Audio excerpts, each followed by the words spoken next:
Routines add consistency to your game. We teach at Hearts and Minds, we teach there are 3 different elements to a routine cycle. You have to release a point, you have to release the play that just happened, you have to release whatever has just happened. You gotta be able to let things go quickly.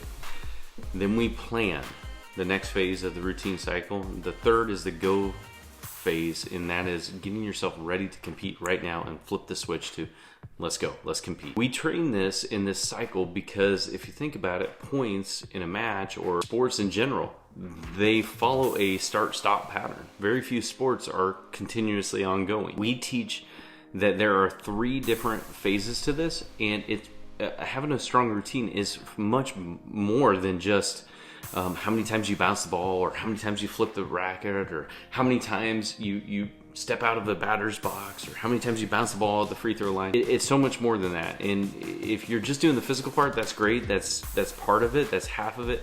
The other part is the mental time. In a professional men's tennis match, 6 to 12 minutes in that entire hour of playing a match is actually spent physically playing. It begs the question, what are those guys doing the rest of the time? Well, we know there's a lot of thinking involved. The way that we teach it and the way that you should, as a coach or a parent, observe and be able to look back and help the athletes reinforce this is, how are you using this? Is there a clean release in between every single point? And what I mean by that, one of the easiest ways to institute and to encourage athletes to do, once that point's over, turn your back to the net. Walk back and walk through the baseline. Many junior athletes will walk to the baseline and they'll stop, and then they'll just get ready to serve. We encourage you to really reinforce athletes. Take 1-2 steps through the baseline. If they want to walk all the way through, walk all the way through. If you got to get the balls, fine. But take a moment, really collect and pause and think to yourself, be purposeful with these thoughts. What is, and then the third element is the go phrase or go phase. When I was competing in baseball, I'd step out of the box, I'd look down and get my signal, think about my go, and I'd say, bring it, and I'd step back in. Every athlete's different, but saying, okay, let's go, may work for some, but I don't like that phrase personally because it's very redundant and very almost too simple.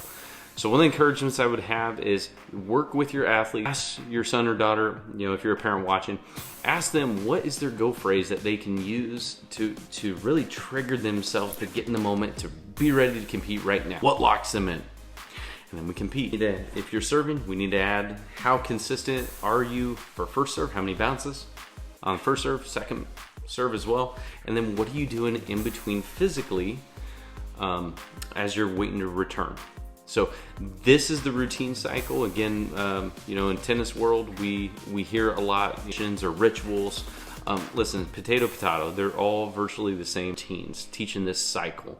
As you're coaching, the release, how are you letting go? There's many ways. The easiest one to introduce is what are you thinking about? How are you planning that point? This mom, dad, they come in and asking.